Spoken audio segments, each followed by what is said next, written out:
And we are here to say to all those serving in the Army and the Marines and the Air Force and the Navy that you have the absolute right to refuse to take part in these criminal wars, and that's a right that all of you should exercise. You have no reason to go put your life on the line and kill and die for profit. We've been to Iraq, we've been to Afghanistan, and we know what these wars are really about. And we joined the military for many reasons. Because we need a college education, because we need a job, because we need health care.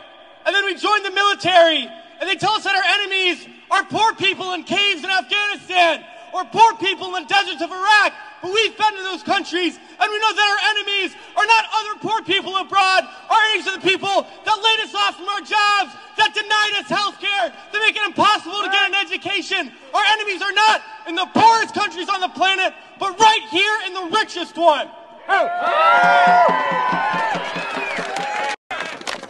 Now these wars, the occupations of Iraq and Afghanistan alone, are costing over $700 million every single day. This is a crime.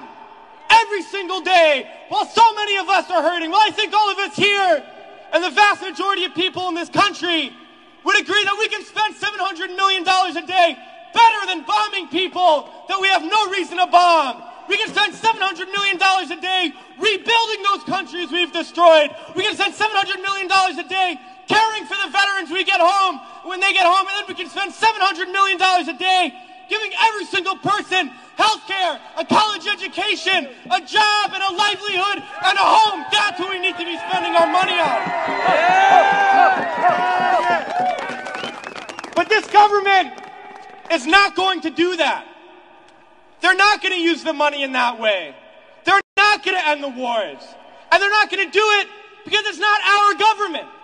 It's their government. It's the government of the rich. It's the government of Wall Street, of the oil giants, of the defense contractors. It's their government, and the only language that they understand is shutting down business as usual. And that's what we're doing here today, and we're going to continue to do until these wars are over.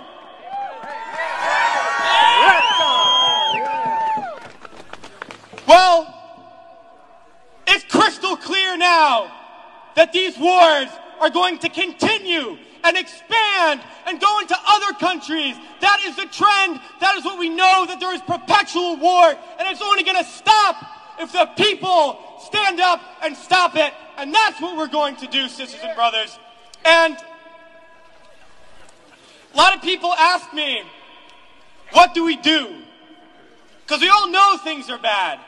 We all see the atrocities on TV. We read about it. We experience it.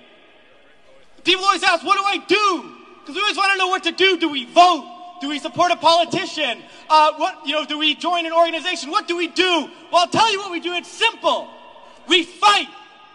We fight and we fight and we fight. And we shut down our workplaces. We shut down our schools. We shut down the streets. We shut down business as usual. And we fight until we force the people in there to do what the people out here want.